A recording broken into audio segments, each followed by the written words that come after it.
To save a life, I've drunk 3-day-old urine of an elderly grandmother. That's just entry level to be a humanitarian aid worker. In actual fact, I was with a Tibetan medicine doctor high up in the Himalayas. He was using his taste buds as a diagnostic tool, and so was I. So I've been an international humanitarian aid worker for 20 years. It's been full of adventures and misadventures. I've been held hostage by a rebel army. I've had a gun at my face on 2 occasions. I've had my face slashed open with glass and had to sew it up myself. There was no medical aid available.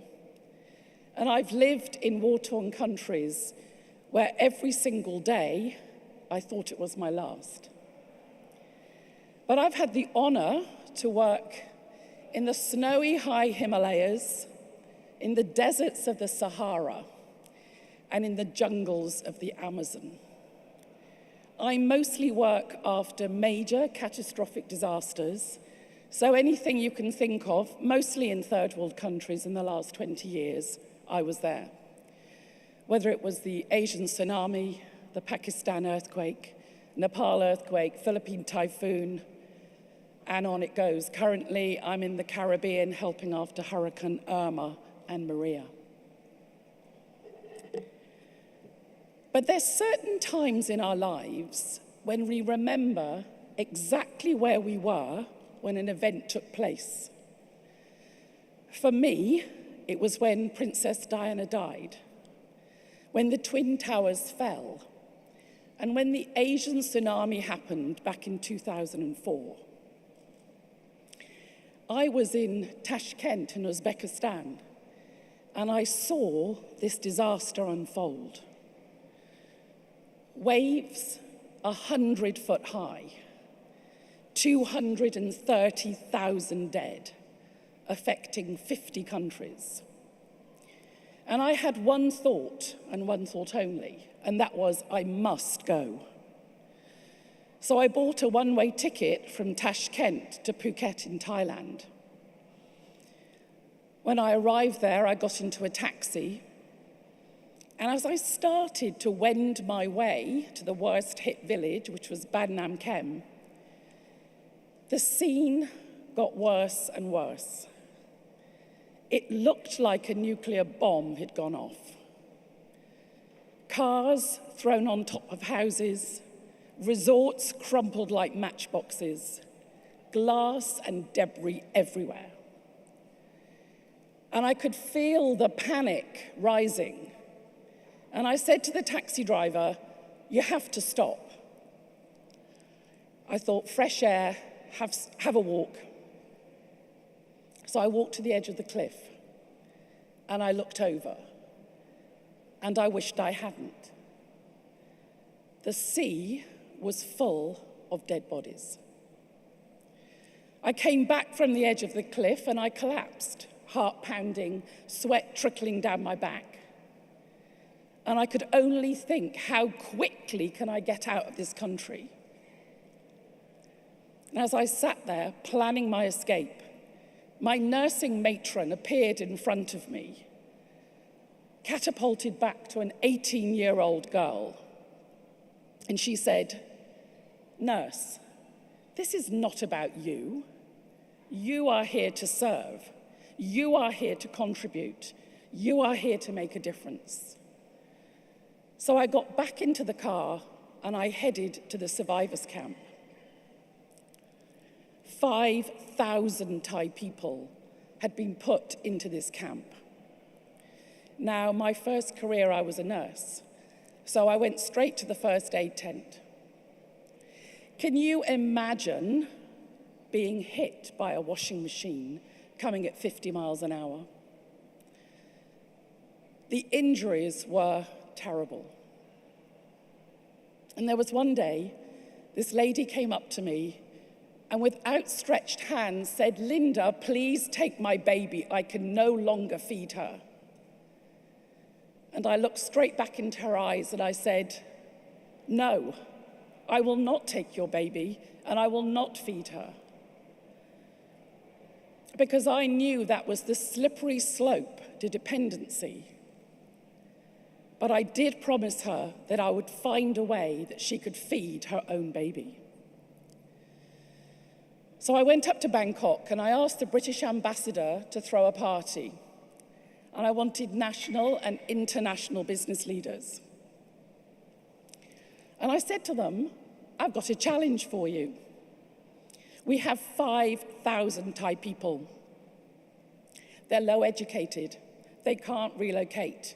They have lost everything, loved ones, homes, family members. And they need to earn money now. Who will come? Arms shot up.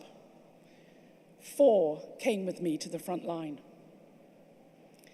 They left their nice homes and their offices in Bangkok and entered a vastly different world. They sat with the survivors, they heard their stories, they felt their pain, and they looked and they questioned. They were the ultimate detectives. Their task was to find a way that these people could earn money now. They went back to Bangkok, and a week later, I got a call. Nervous and excited, I wondered what it would be. And they noticed that lining the coast where the wave hit still remained acres of rubber trees. And they'd done their research. This was viable for the next 10 years. So then I said, so what's the cost? And they said, well, it's very simple. We just need a coconut shell, a knife to scour the tree, and a rubber mangle. Total cost for 4-family uplift, $250 US. Within 4 months, they were earning 3 times the amount of money they ever earned in the hotel industry. It wasn't my idea. All I'd facilitated was people with different perspectives, different intelligence, to come together and understand the situation and find a solution. And there they are. But I've been very lucky. Throughout my career, I've had the most incredible mentors. Sir Richard Branson, the Dalai Lama. But I always have to mention Prince Charles, because it was his words that actually have made my whole career and the impact I've had so successful. He came to visit me in a refugee camp in Delhi.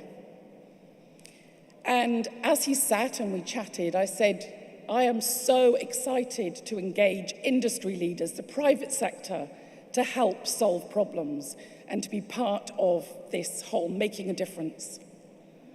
And he said, they will love to help you. And his advice was this: when they hear your passion and your excitement for change, they'll get out their checkbooks and write a big fat check. And he said, leave it on the table. Gave me a shock. Why would I do that? He said, because the most important thing is them.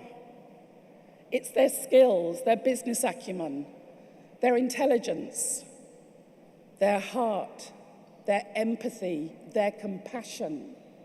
Money is for a moment. The person is for life.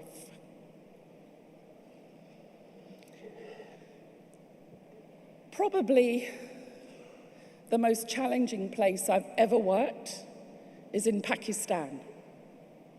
I was there for 2 years. But as well as the challenges, it gave me the greatest joy. The people, as in most places, especially in the rural areas that I was working in, were the nicest, kindest people. So as soon as I arrived after the earthquake, a big 7.6 earthquake, I started to find out what the needs were. But I'd only been there a heartbeat, and I was approached by the dairy industry. And they said, we cannot access enough milk. We know, and at the time, Pakistan was the 6th largest producer of milk in the world, but they couldn't access it. So I went out into the community and I looked around, and obviously the situation was this. There were single farmers with a single animal scattered throughout this huge area of rural Pakistan.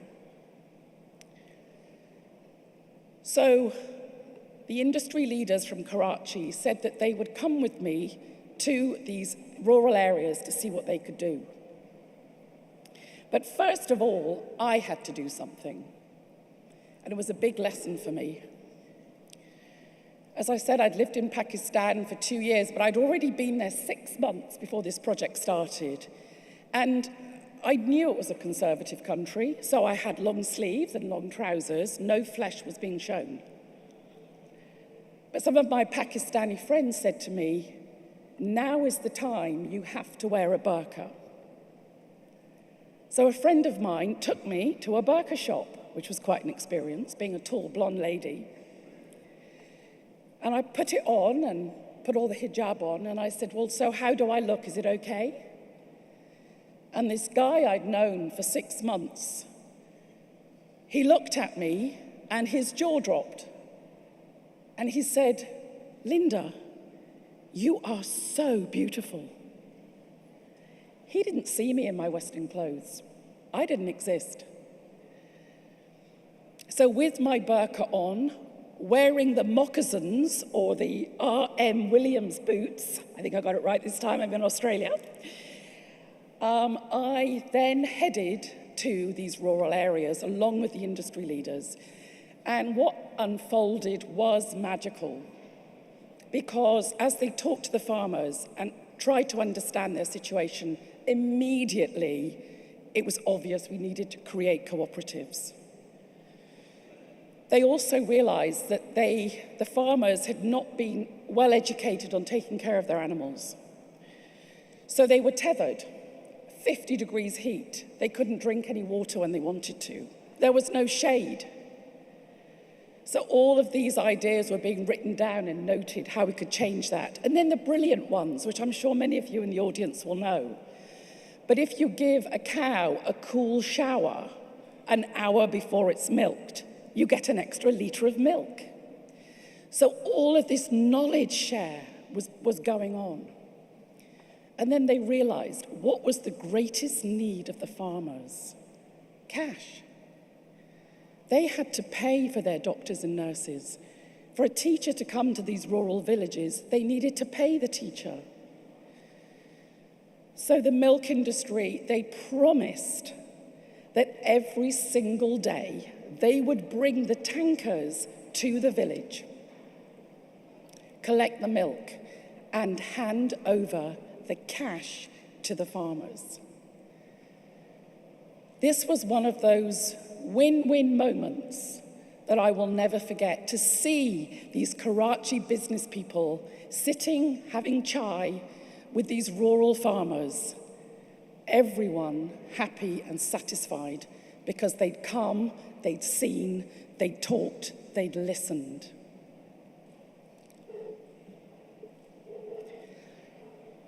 Using a similar model, I did a project for Sir Richard Branson in North Africa, in Morocco. And this, I don't know if anyone can recognize what's on the screen there, per ounce worth more than gold, saffron. And we were high up in the Atlas Mountains, and the same situation happened. We were talking to the farmers, talking to the business people, and then one of the elderly ladies noticed this crocus growing. Can you imagine now how sustainable this village is?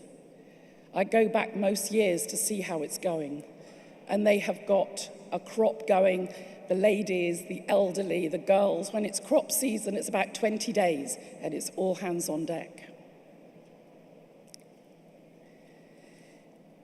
Contribution is the greatest human need. We all like to give back. We all like to help other people. But it's hard. Our lives are very, very busy.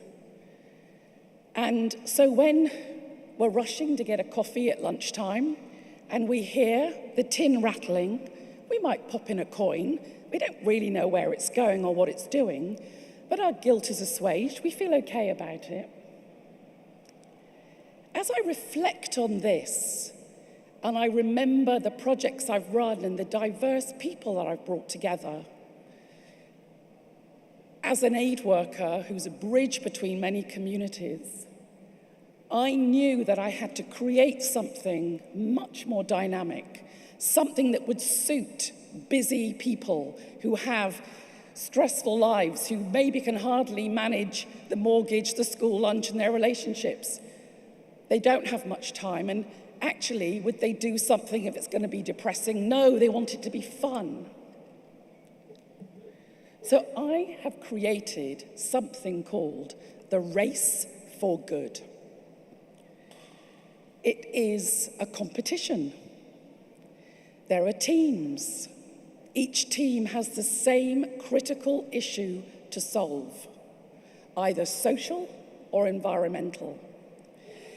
And the teams are full of the best, brightest brains, diversity, because the jewels come from multiple perspectives, different ways of looking at things.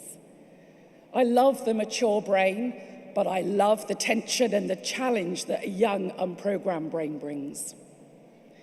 So always Race for Good. It's played over from 90 minutes over to 21 days. It's virtual. So I say to people, there's absolutely no excuses. You can play it at home from your armchair, having a cup of tea or a glass of wine. And I've run this now for the last 6 years. Just before Christmas, I had a call from Richard Branson, would I run one on Necker Island? Now, he always has fascinating guests, as you can imagine. And this time, he had future astronauts staying on the island, Olympic athletes, and also entrepreneurs. Now, Hurricane Maria and Irma hit the Caribbean in a very, very, very big way. It was a Category 5. And one of the islands close to Necker is called Virgin Gorda, and it is smashed to smithereens. When I was there before Christmas, it's still 18 months after that hurricane hit. And so the problem that was identified that was the most critical was the youth. Crime was going up. The use of drugs was going up. Underage pregnancies were going up. Why? Only half-day schooling, the schools smashed. Nothing for the young people to do. All the sporting activities, the basketball, the volleyball, gone. So what does a teenager do? So this was the critical issue that 4 teams were given. Richard Branson was trying to insist on being on a team, and I told him no, he had to be the judge. So in each team, we had students who were being affected by this. We had teachers, we had elders, we had the Necker guests. And in each team, these diverse teams, they competed against each other. The solutions are being implemented as we speak. Hydroponic farming is being the top one. You can't believe that even an island like Virgin Gorda does not grow enough vegetables. So a new way has been brought in. But this is what is so exciting about Race for Good. It takes all sorts of people from all sorts of walks of life and really challenges people to get to the bottom of a problem. Life is complicated, volatile, uncertain, complex, and ambiguous. I know. My first career, I was a nurse.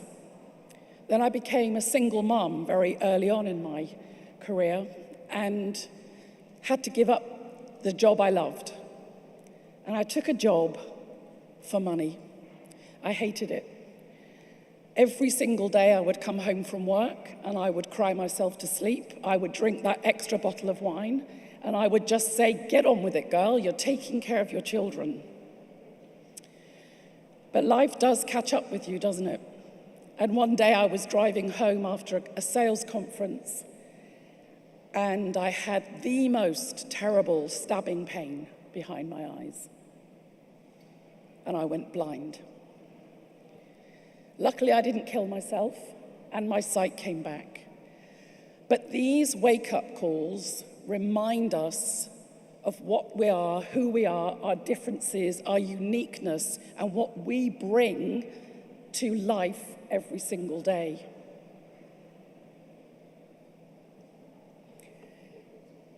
And I really am big on activities that communities can come together for resilience. So I'm always working in disaster areas. This is actually in the Philippines after Typhoon Haiyan, and this is a basketball team. I think they wanted to win, that's why they chose my name for their shirts.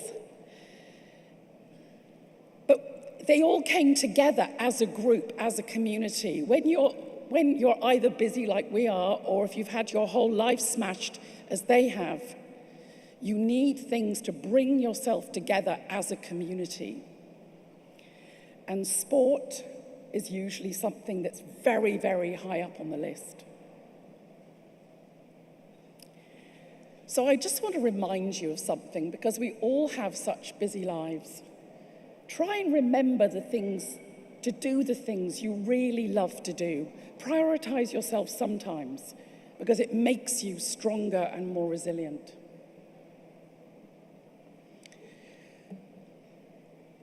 And we are not all the same. I love this slide. Honor and value your differences. That's exactly what we're doing all the time with Race for Good.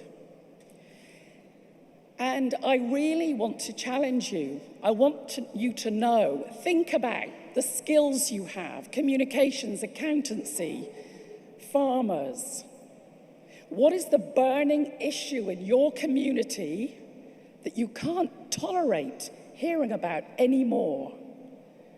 You can create your own Race for Good and solve a problem. And a little sneak preview, I think we may be doing one very soon with Rabobank. But just in summary, remember Prince Charles's word. It's never about money. It's about us. It's our knowledge, our sharing, our compassion that makes the difference. Think back to the Burqa story.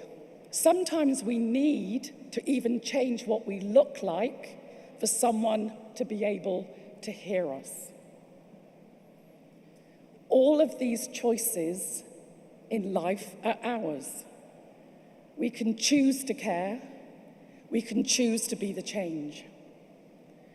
Together, we are growing a better world.